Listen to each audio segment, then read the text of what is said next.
Buenas tardes, Miss. El día de hoy vamos a exponer el trabajo que es la línea de tiempo acerca de la historia de la sexualidad. En cuanto a los integrantes del grupo es Mesa Hualcaya Edwin, luego es Quispe Bendezú José y mi persona que es Unsebay García Madaili. Comencemos con la línea de tiempo. En mi caso me tocó explicar lo que es la prehistoria.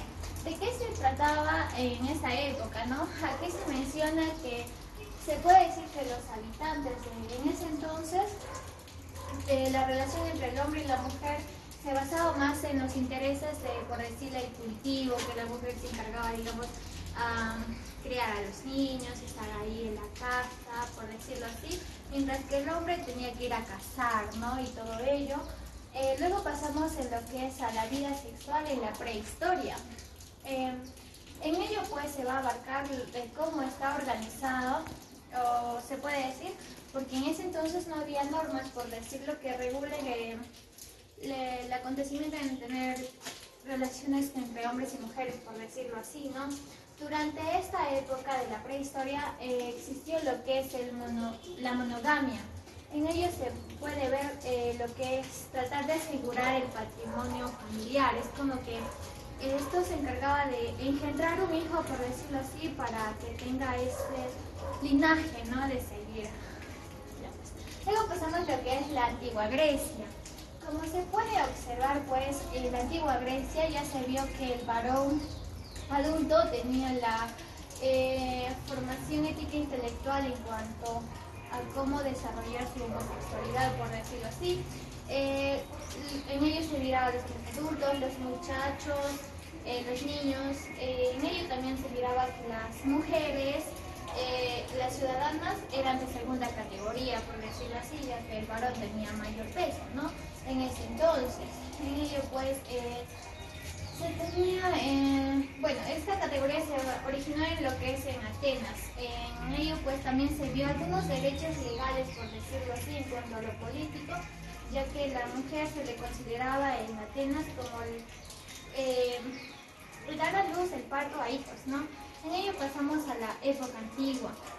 En la época antigua se consideraba que la mujer era como una pertenencia personal, o sea, es como que fuera una posesión para un hombre, ¿no?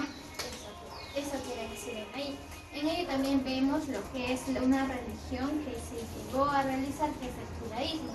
En cuanto al judaísmo, se miraban las normas relativas en cuanto a lo conductual y a lo sexual, ¿no? En ello también se ven los 10 mandamientos que se mencionan, ¿no? En cuanto a la religión, por decirlo así, que está prohibido el adulterio, ¿no? El codiciar a la pareja de la otra persona y todo ello. Asimismo pasamos al ciclo, como bien continuando, tenemos a lo que es el ciclo 12 a.C. En esto se va a ver el pensamiento oriental, ¿no? En el oriente, quiere decir. En ello se va a ver las filosofías orientales que va a tener el taoísmo, que es en China, así como el hinduismo, el budismo en India, ¿no? En ello se va a ver en cuanto a qué se tenía hacia la actitud sexual, ¿no? Entre el hombre y la mujer. En ello vemos el confucianismo,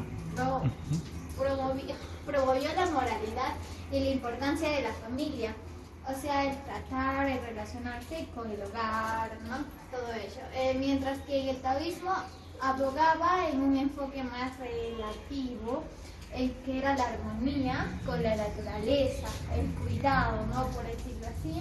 En el hinduismo se veía a través del Kama Sutra. ¿A qué se refiere con Kama Sutra? Pues en ello dice que se exploraba la sexualidad detalladamente, mientras que el budaísmo promovía la moderación. Estas creencias se reflejan en los ritos religiosos, ¿no? En las creencias, costumbres, culturas que se tenían mediante esta religión. Bueno, continuando con la exposición, ahora les voy a hablar sobre el siglo XVIII. ¿Qué es lo que mencionan en el siglo XVIII relacionado a la sexualidad? En el siglo XVIII nos hablan sobre la masturbación.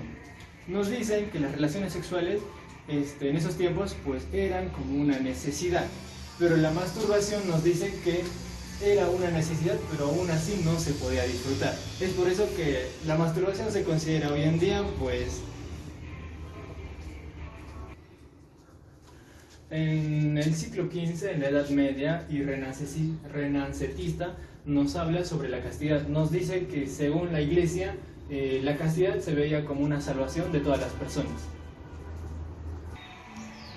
Continuando con la exposición, bueno, en el siglo 30 después de Cristo, el cristianismo pues nos dice, según las enseñanzas judías, nos dice que el matrimonio es muy importante porque se consideraba un sacramento para la procreación de todas las personas. Por otro lado, el cristianismo también nos menciona que el adulterio y la fornicación era condenada a pena de muerte en esos tiempos. Bueno, ahora les hablaré sobre Ellis. Ellis fue un médico en el año 1859, lo cual hizo una investigación que hacía referencia a la sexualidad en niños, y esa teoría pues lo relacionaba a la teoría de Freud. ¿Y Freud en qué consistía? Pues hablaba normalmente del inconsciente de todas las personas. Y en el año 1920 a 1940, Alfred Kinsey, fue un zoólogo de la Universidad Andina de Cusco. Lo cual nos dice que la sexualidad entre hombre y mujer son cosas comunes o necesidades complejas de todas las personas. Ya. 5 años después, abarcando el tema que les mencioné, Kinsey crea o hace o edita un libro que complementa a la sexualidad, lo cual hace referencia en el año 1894. Con la exposición, ya pasando a lo que es el siglo 2020, por decirlo así, vemos a lo que es a Freud. Freud marca acá mucho porque él menciona o nos da a conocer acerca de la sexualidad, que esto va a tener una fuerza, por decirlo así, que va a motivar a los actos humanos. ¿Esto qué quiere decir? Que va a ser la causa principal de la neurosis, por decirlo, ¿no? Un trastorno mental que se va a denominar la angustia, la distorsión, las dificultades y ahora problemas, ¿no? Abarcando esto, Freud nos menciona en cuanto a su teoría de la sexualidad, digamos que nosotros vamos a tener dos principios, por decirlo. La primera tópica, ¿no? Que es el consciente, preconsciente, inconsciente. Se puede decir que los actos sexuales o los deseos placenteros que una persona tiene, por decirlo, ¿no? Al ver una película, o no sé, al besar el flaco de una chica, yo qué sé, ¿no? Esto va a estar en su inconsciente, el cual, digamos, va a estar en la censura de que cual me impide poder realizar eso porque está por normas estructuradas, ¿no? Asimismo, también se va a ver lo que es el deseo, el placer, ¿no? De esta necesidad que se va a efectuar en lo que es el hecho. Eso sería todo en cuanto a la historia de la sexualidad. Gracias.